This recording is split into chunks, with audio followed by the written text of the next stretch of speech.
નમસ્કાર મિત્રો, સ્વાગત છે તમારું ટ્રેન્ડ ટોક ગુજરાતીમાં. આજના સમાચારોની અંદર વિડીયોની અંદર વરસાદની આગાહી આવનાર સમયની અંદર આગામી સમય માટે કેટલા સમય માટે ગુજરાતની અંદર ભારે વરસાદ રહેશે, કયા કયા જિલ્લામાં રેડ એલર્ટ, ગુજરાતના જુદા જુદા વિસ્તારોમાં કેટલો વરસાદ રહેશે અને કયા કયા જિલ્લામાં ખાસ કરીને ચેતવણી આપવામાં આવી છે.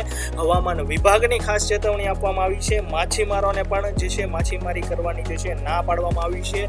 તો સમગ્ર વરસાદની આગાહીને લઈને આવનાર સમયની અંદર ગુજરાતના ટોટલ જિલ્લાઓ, દક્ષિણ ગુજરાતના ચાહે એ જિલ્લાઓ હોય, વલસાડ, વાપી, સુરત, કે ચાહે ઉત્તર ગુજરાતના જિલ્લા હોય અને સૌરાષ્ટ્રના જિલ્લાઓ હોય, જે દરિયાકાંઠાના જિલ્લા હોય, એમાં સર્ક્યુલેશન સિસ્ટમના કારણે પણ જે છે આવનાર સમયની અંદર કેટલા સમય માટે ભારેથી અતિ ભારે વરસાદ રહેશે અને કયા જિલ્લામાં જે છે હળવા વરસાદની આગાહી આપવામાં આવી છે તેના વિશે આપણે જોવાના છીએ. તો વિડીયો છેલ્લે સુધી જુઓ અને જો તમે અમારી આ ચેનલ પર નવા હોય તો ચેનલને જરૂરથી સબસ્ક્રાઇબ કરીને.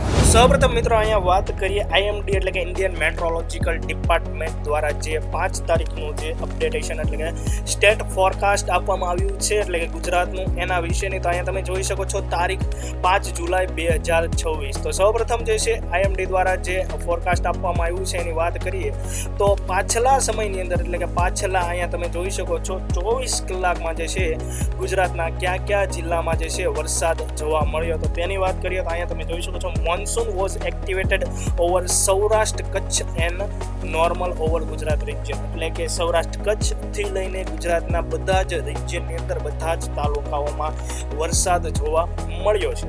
Rainfall occur at most place. હવે જે વધારેમાં વધારે વરસાદ કઈ જગ્યાએ પરિસ્થિતિએ જોવા મળ્યો છે તો એ છે સાઉથ ગુજરાત એટલે કે દક્ષિણ ગુજરાતના એરિયામાં. જ્યાં તમે વાત કરો મિત્રો તો સુરત જે છે, તાપી જે છે, વલસાડ છે, ત્યાં વધારે પડતો વરસાદ જોવા મળ્યો છે અને સાથે સાથે સૌરાષ્ટ્રના વિસ્તારોમાં પણ વધારે વરસાદ જોવા મળ્યો છે. ત્યારબાદ મિત્રો અહીંયા એવી પણ જે છે પાછળના જે 24 કલાક છે એમાં જે છે નોંધવામાં આવ્યું છે IMD દ્વારા એટલે ઇન્ડિયન મેટ્રોલોજિકલ ડિપાર્ટમેન્ટ દ્વારા. અહીંયા તમે જોઈ શકો છો એક્સ્ટ્રીમ હેવી રેનફોલ એટલે કે અતિ ભારે વરસાદ, ખૂબ જ વધારે વરસાદ, બરોબર છે. તો અહીંયા તમે જોઈ શકો છો કઈ જગ્યાએ નોંધાયું છે તો એ જે છે તમે જોઈ શકો છો સૌરાષ્ટ્રના અમરેલી અને ભાવનગરની અંદર. અને ખાસ કરીને એમાં જે છે જુદા જુદા જે વિસ્તારો હોય છે, ભાવનગરની મિત્રો વાત કરીએ તો મહુવા છે, તળાજા છે, એ રીતના જે ગામડાઓ છે ત્યાં વરસાદ વધારે જોવા મળ્યો છે.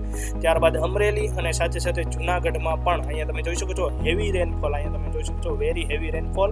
તો એ જે છે તમે મિત્રો વાત કરો તો જે છે નવસારી, દક્ષિણ ગુજરાતમાં નવસારી, ત્યારબાદ જે સૌરાષ્ટ્રની વાત કરો તો અમરેલી, ગીર સોમનાથ અને જુનાગઢ, બરોબર છે. તો એ રીતના જે છે વરસાદ જોવા મળ્યો છે, હેવી રેનફોલ. ત્યારબાદ હેવી રેનફોલ અહીંયા તમે જોઈ શકો છો હેવી રેનફોલ અકળ ગુજરાતના કયા જિલ્લામાં તો કે અમદાવાદમાં, સુરતમાં, ત્યારબાદ જે છે સૌરાષ્ટ્રમાં અમરેલી, ગીર સોમનાથ અને સુરેન્દ્રનગર.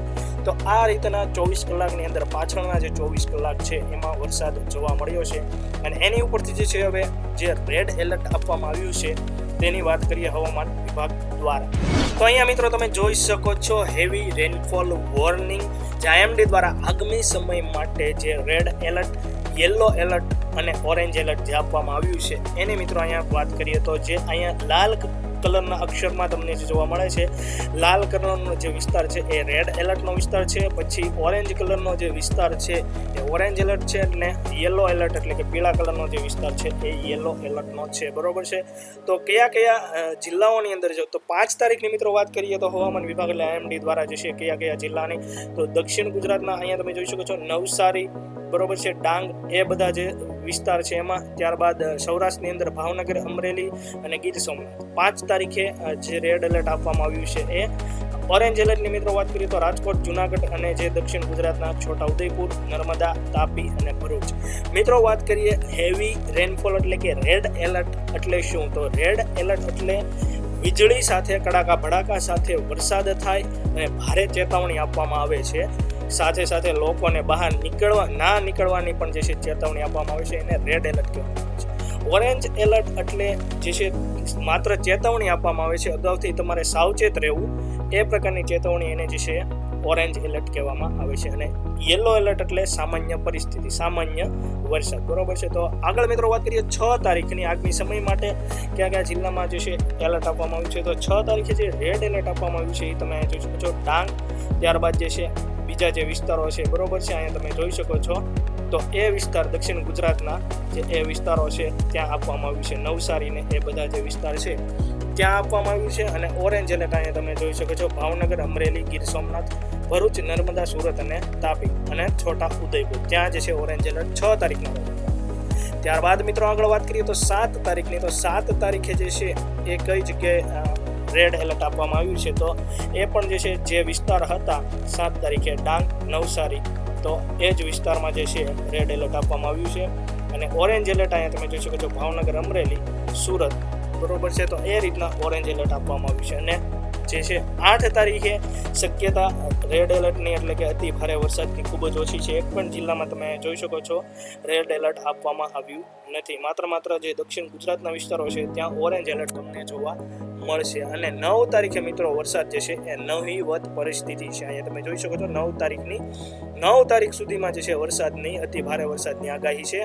તો અહીંયા તમે જોઈ શકો છો કે આગામી સમયની અંદર ખાસ કરીને 9 તારીખે તમને જે છે યલો એલર્ટ જ જોવા મળશે, રેડ એલર્ટ કે ઓરેન્જ એલર્ટ જોવા મળશે નહીં. ત્યારબાદ મિત્રો ખાસ તમને અહીંયા એ જણાવવાનું કે આ જે એલર્ટ આપ્યા હતા તો અહીંયા તમે જોઈ શકો છો રેડ એલર્ટ એટલે અહીંયા તમને લાલ કલરમાં તમને અક્ષર જોવા મળશે વોર્નિંગ, ટેક એક્શન એટલે કે વોર્નિંગ જ આપવામાં આવે છે, એક્શન લેવાની જરૂર છે, બરોબર. તો એ રેડ એલર્ટ થઈ છે. ત્યારબાદ જે છે અહીંયા તમે જોઈ શકો છો ઓરેન્જ એલર્ટમાં alert be prepare to take action, બરોબર, એટલે તમારે સાવધાની રાખવાની જરૂર છે. અને ત્યારબાદ જે છે અહીંયા યલો એલર્ટમાં તમે જોઈ શકો છો એટલે કે જે પીળા અક્ષરમાં લખેલું છે વોચ બી અવેર એટલે કે તમારે કાંઈ પણ એવી જે છે મુશ્કેલીનો સામનો કરવો પડશે નહીં, માત્ર ને માત્ર તમારે અવેર રહેવાની જરૂર છે, સાવધાન રહેવાની જરૂર છે. તો એ રીતના રેડ એલર્ટ, ઓરેન્જ એલર્ટ અને જે છે યલો એલર્ટ ની જે છે પરિસ્થિતિ આવતી હોય છે, ચેતવણી આપવામાં આવતી હોય છે હવામાન વિભાગ દ્વારા. અને ત્યારબાદ મિત્રો અહીંયા તમે જોઈ શકો છો વિંડીના માધ્યમથી હવે જે છે આજની પરિસ્થિતિમાં, હાલની પરિસ્થિતિમાં તમે જોઈ શકો છો 5 તારીખમાં કયા પ્રકારનું વાતાવરણ રહેશે, કઈ પ્રકારની સર્ક્યુલેશન સિસ્ટમ છે. તો અહીંયા તમે જોઈ શકો છો ગુજરાતની અંદર અત્યારે જે અહીંયા જે સર્ક્યુલેશન સિસ્ટમ બની છે અરબ સાગરની અંદર, અહીંયા તમે જોઈ શકો છો આ જે સર્ક્યુલેશન સિસ્ટમ છે એના કારણે હાલ વરસાદ થઈ રહ્યો છે. અહીંયા તમે જોઈ શકો છો મોસ્ટ ઓફલી બધા જ અત્યારે ભાગની અંદર ગુજરાતના જે છે મોસ્ટ ઓફલી બધા જિલ્લા છે ત્યાં તમને વરસાદ જોવા મળશે, બરોબર છે. તો એ જે છે અરબ સાગરની અંદરની જે સિસ્ટમ છે એના કારણે જોવા મળે છે. આગામી સમયની અંદર મિત્રો વાત કરીએ તો અહીંયા જે છે આપણે વાત કરીએ 6 તારીખની. તો 6 તારીખે જે છે આ સિસ્ટમ કઈ રીતના આગળ વધશે તો અહીંયા તમે જોઈ શકો છો આ રીતના આગળ વધશે અને સૌરાષ્ટ્ર અને જે છે દક્ષિણ ગુજરાતના જે વિસ્તારો છે એને અફેક્ટ કરશે. અહીંયા તમે જોઈ શકો છો આ જે છે આખી સિસ્ટમ છે અને અહીંયા જે છે એની ઇફેક્ટ જે છે 6 તારીખની અંદર જે સૌરાષ્ટ્રના વિસ્તારો છે ખાસ કરીને તમે જોઈ શકો છો દરિયાકાંઠાના મહુવા, અમરેલી હોય તો અમરેલી, ભાવનગર અને ખાસ કરીને અહીંયા જે દક્ષિણ ગુજરાતના જે વિસ્તારો છે સુરત, વાપી, વલસાડ ને એ બધા વિસ્તારો છે ત્યાં વરસાદ જોવા મળશે 6 તારીખના રોજ. ત્યારબાદ મિત્રો 7 તારીખની વાત કરીએ તો તમે જોઈ શકો છો એ સિસ્ટમ જે છે આગળ વધી જશે અને નહીવત વરસાદ જોવા મળશે.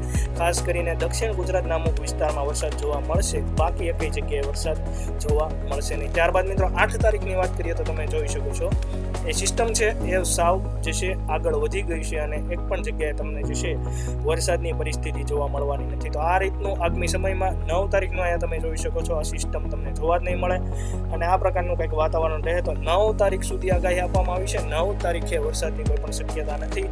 તો જે છે 5 તારીખ, 6 તારીખ અને 7 તારીખ સુધીમાં હજી જે છે હવામાનની આગાહી એટલે કે વરસાદની પૂરેપૂરી ભારે વરસાદની રેડ એલર્ટ સાથે વરસાદની આગાહી છે. તો જે માછીમારો હોય એને ખાસ કરીને જે છે દરિયો ખેડવાની અત્યારે જે છે જરૂર જે ના હોય તો દરિયો ખેડવા ના જવું, કારણ કે રેડ એલર્ટની ચેતવણી છે. પવન અથવા તો તોફાન સાથે અથવા તો વીજળીને એવું કાંઈ થઈ શકે તો એ લોકોને નુકસાન થઈ શકે. સાથે સાથે જે ખેડૂતોને એ છે તો એ લોકોને અગાઉથી એ લોકોને એની ચેતવણી જે છે કરી દેવી 9 તારીખ સુધી. તો મિત્રો આજના વિડીયોમાં બસ આટલું જ. આપણી ચેનલ સાથે તમે જોડાયેલો છો જેથી કરીને તમને અગત્યના સમાચારો, ન્યૂઝ અપડેટ મળતી રહે. આ વિડીયો તમને પસંદ આવ્યો તો વિડીયોને જરૂરથી લાઈક કરી દેજો. અમારી ચેનલ પર હોય તો ચેનલને સબસ્ક્રાઈબ કરી તમારા જરૂરી મિત્રો અને પરિવારજનોની અંદર માહિતીને શેર કરી દેજો.